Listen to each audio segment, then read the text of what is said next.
San Leandro is a city where innovation meets making things, married with values that support all of us to live our best lives.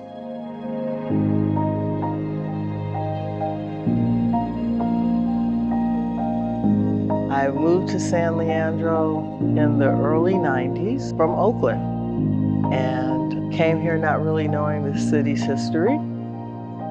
It's an amazing city because of the people there first, the families that embrace this city, and the amazing geography in which it's grown in.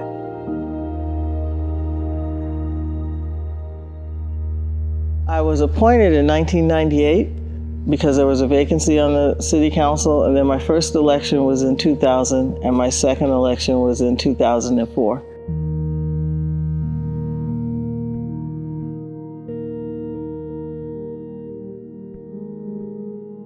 In 2000, I was an 8th grader at Bancroft Middle School. I grew up in San Leandro, very diverse. That's the main thing that I gathered from understanding San Leandro. It's multicultural, it's diverse. I feel like all my friends were Black and brown and Asian and whites and everyone in between. I feel like that's the main strength that I have as part of my identity. But also having the struggle with being Chinese American and having this family culture that's very different from America, and then wanting to not be part of that and build another life this way, but then revisiting it eventually as I did more soul searching.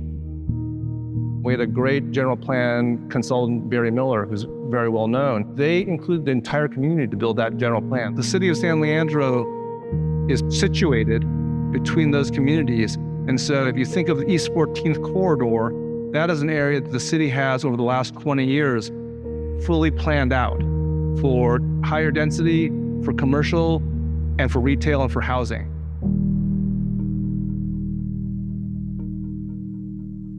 Pilot City is a concept that was born when I was at the bottom floor of this building at the gate, when we had 15,000 square foot of free space, where it was an idea that flashed through my brain that just said Pilot City.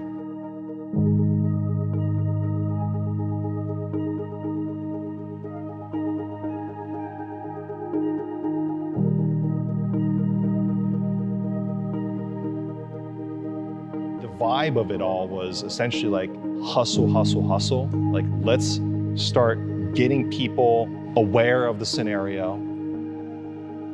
By 2013, I was the Chief Innovation Officer. This was a city that clearly wanted to do something. Dr. Patrick Kennedy, who was in charge of this big tech company called OSIsoft, was partnering with the city of San Leandro to build a fiber optic network. Dr. Patrick Kennedy said to the city of San Leandro, I know you have fiber optic running under the streets here. We want to be part of that. Develop a partnership with us. I essentially discovered that San Leandro was transforming itself into a city of innovation. We started bringing people into that hub that we were prototyping. Let's start activating a new space across the city in a new downtown. And let's have an event on the rooftop of Bayfair. There was costume parties, there was Burning Man. We had art cars. We took art cars out to the events at Bayfair. It was quite literally like bringing the whole entrepreneurial product market fit concepts of entrepreneurship into city building.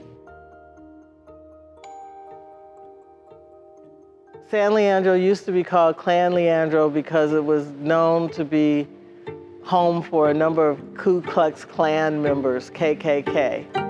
We increased our affordable housing distribution. So now we have units within the city, and we made the law such that you can't tell those units from anybody else. Youth aren't really connected to the civic society. All these kids have aunties and uncles and moms and dads and brothers and sisters and experiences like me, in this community.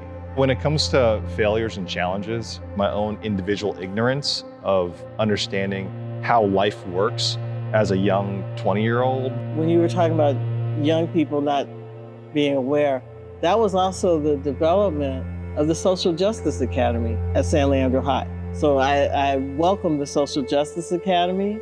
I welcome that we actually created the 9th grade campus, the Craig Korematsu campus.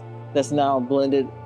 The future for San Leandro now is really to get people engaged in understanding what the challenges of the future are for them. The city has really been aligning itself. We're doing trans-oriented development not just because it's the cool thing and the right thing to do. There's money there. We have to prepare for that. So the next tranche for us, and because we have these infrastructure this built in, especially the physical infrastructure is in place, now we have to start being concerned about digital public infrastructure. I think that the city has really evolved in understanding the need to grow responsibly, grow sustainably, grow economically, and grow with innovation. Change is hard, as the saying goes, and people were resistant. We went from being 80 or 90% Caucasian, white, to not having any majority population. We're a city now close to 90,000 people, but I think more importantly, who we are as a city has grown and changed significantly.